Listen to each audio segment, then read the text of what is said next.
Saudara-saudariku yang terkasih, salam sejahtera bagi kita semua. Selamat jumpa kembali bersama saya Romo Aba MSC dalam Renungan Harian MSC Provinsi Indonesia. Saudara-saudariku semua, sesuatu itu disebut sebagai persembahan ketika terkandung di dalamnya unsur-unsur, yakni pengorbanan, kepedulian, dan kemauan untuk terlibat dalam rasa tanggung jawab sebagai orang beriman terhadap karya-karya gereja.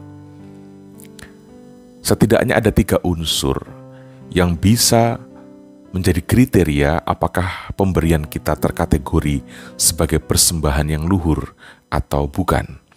Apakah ada nilai pengorbanan di dalamnya? Apakah ada semangat kepedulian? Dan apakah terkandung juga muatan tanggung jawab untuk mau terlibat dalam karya-karya gereja, karya-karya kerajaan Allah. Kalau tidak ada unsur-unsur itu, maka pemberian kita hanya akan menjadi sebuah tindakan yang mungkin bermuatan strategi kepentingan. Seorang janda miskin yang diceritakan dalam Injil memberi persembahan dengan nominal yang sangat kecil, 2 peser, yaitu 1 duit. Tetapi oleh Yesus malah dipuji dan disebut memberi lebih banyak daripada yang lainnya. Mengapa sampai Yesus memuji persembahan atau pemberian sang janda miskin itu? Karena di dalam tindakan sang janda miskin itu termuat unsur-unsur yang tadi saya katakan.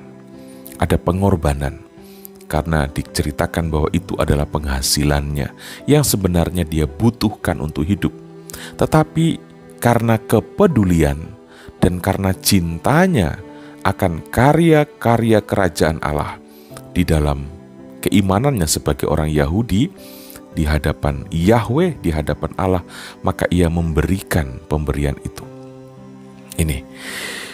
Nah, dengan ini kita menjadi tahu bahwa ukuran dari sebuah persembahan ternyata pertama-tama bukan nominal angkanya.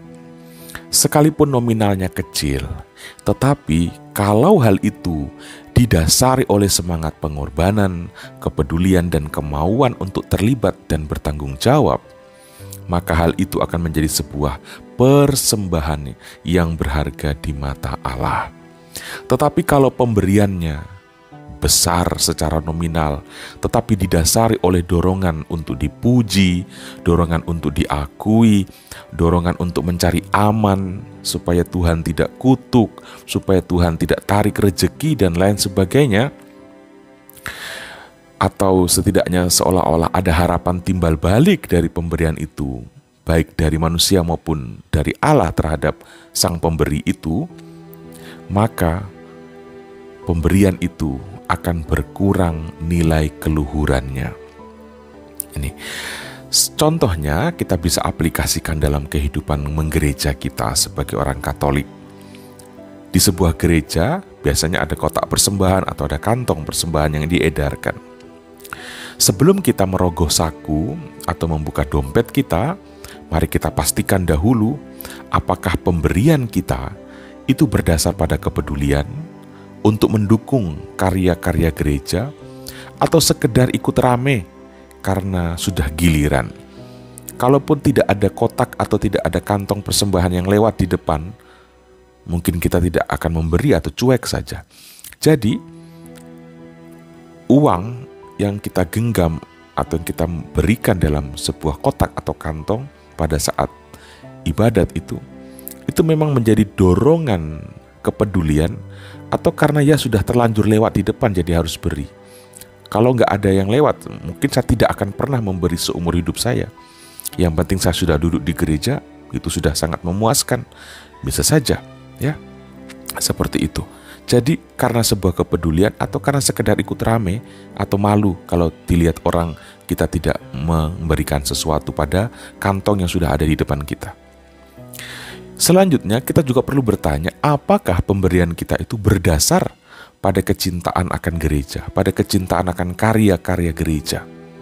Atau jangan sampai karena ketakutan rezeki nanti ditutup Allah, atau karena kita nanti ada masalah tertentu, karena dibayang-bayangi kalau saya tidak memberi jumlah sekian, nanti rezeki saya akan berkurang sekian.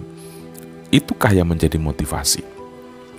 Apakah pemberian kita itu menggambarkan semangat pengorbanan atau sebenarnya keterpaksaan saja? Jadi sebelum kita buka dompet atau merogoh saku, pastikan hal-hal ini itu sudah kita pertanyakan.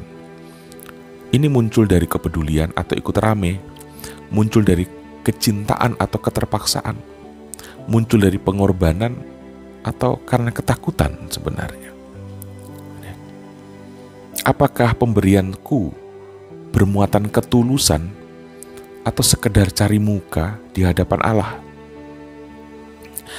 Saya sangat percaya saudara-saudaraku semua, kalau hal-hal ini kita pikirkan dan kita renungkan dengan sungguh-sungguh sebelum kita memberikan sesuatu atas nama keimanan kita dalam sebuah upacara gerejawi, maka pemberian kita akan menjadi sebuah persembahan yang memuat nilai-nilai keluhuran iman kita.